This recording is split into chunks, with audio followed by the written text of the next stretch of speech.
Hey there, it's Susan Pierce Thompson, and welcome to the weekly vlog.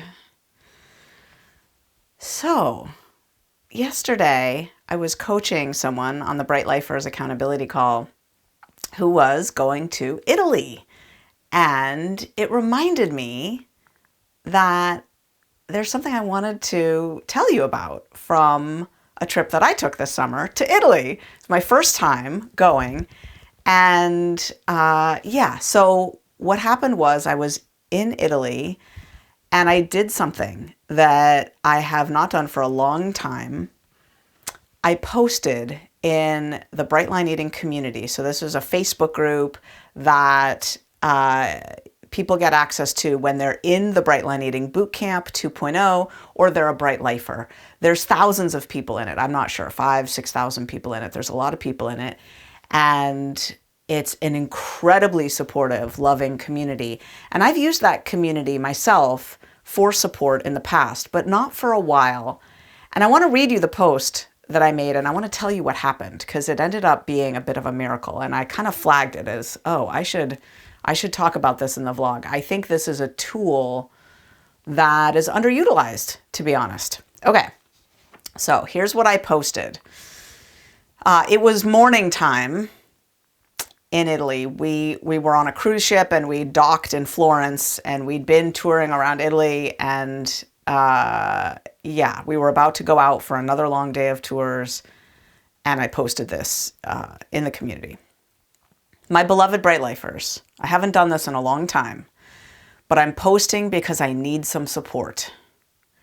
I'm in Italy with David. We're on our 25th wedding anniversary trip. It's been going well, totally lovely. But it's the last day of tours, long days in the hot sun, powerless over when we stop for lunch. Lots of watching everyone eat NMF and drink NMD. And if you're watching the vlog and you don't remember, NMF stands for not my food and NMD is not my drink. Lots of watching everyone eat and drink stuff I don't eat and drink. And my right knee hurts and I'm just feeling run down. I have one more 10-hour day of seeing sights. We're in Florence today. And then tomorrow is a day at sea with time to journal, make phone calls, and recharge. I told David this morning that I'm depleted. I cried. And I feel better knowing I'm just going to nurture myself deep inside and limp through the day as best as I can. I've posted stuff like this in the past, and I've been buoyed up by the flood of support that comes in.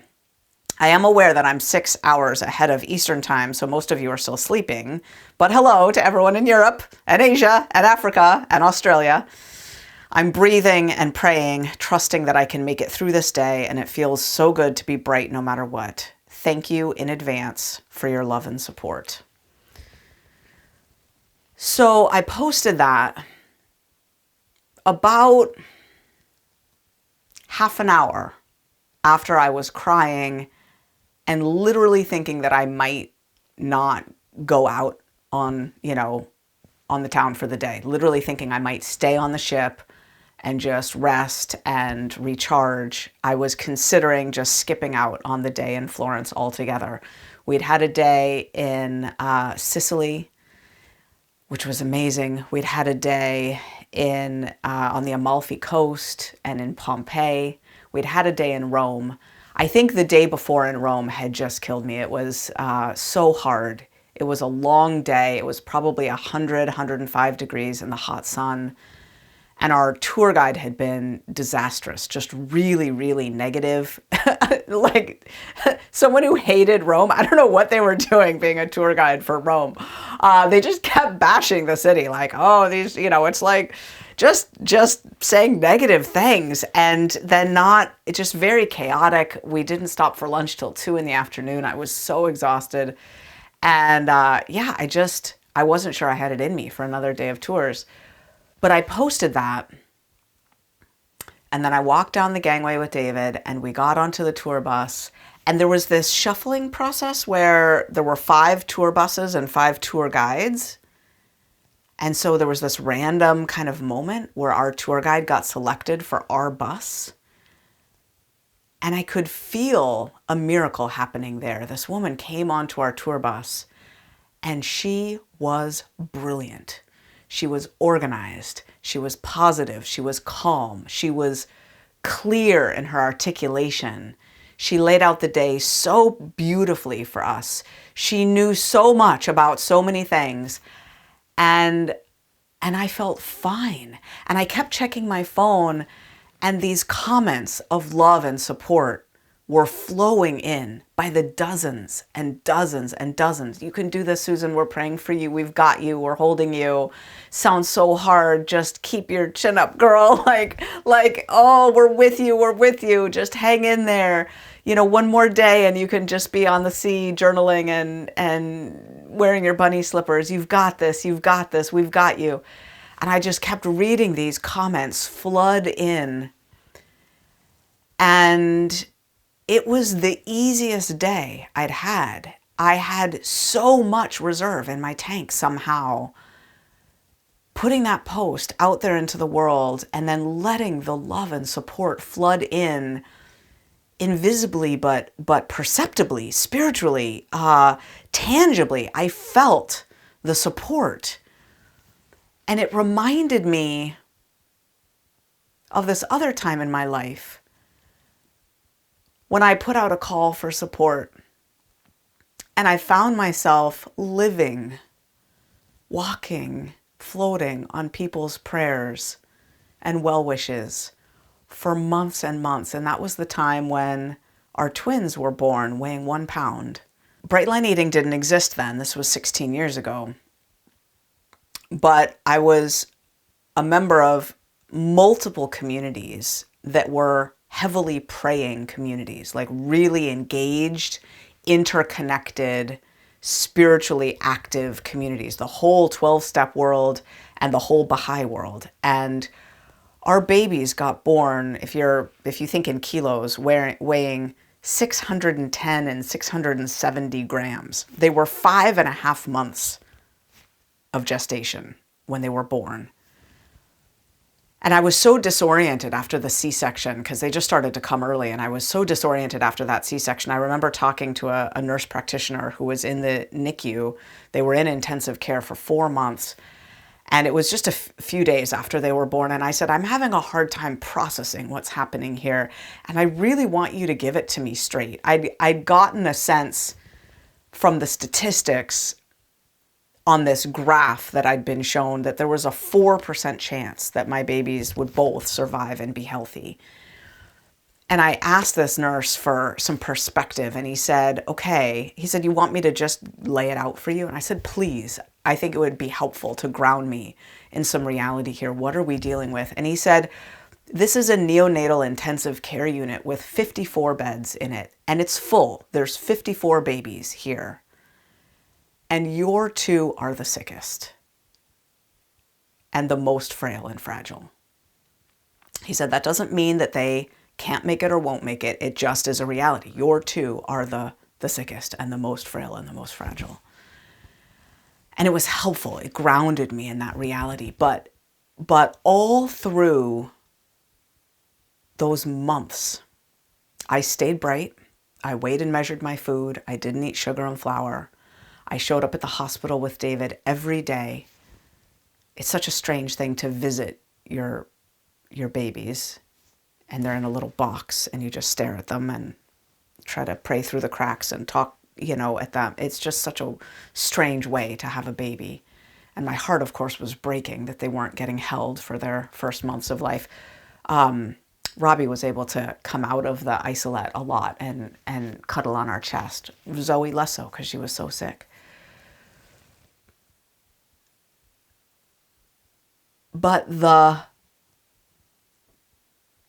substance, I want to say, of the prayers that we were receiving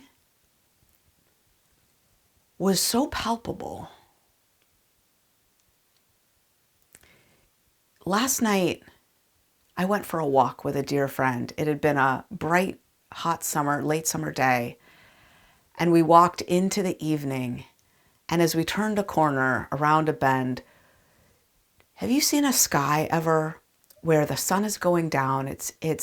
Maybe it's down already. And the sky has turned all precious pastels, the most gentle powder blue with pink and peach, just the most precious light, honey-toned colors. And then there was this moon, not quite full, but almost full, yellowy in tone, hanging there on the horizon.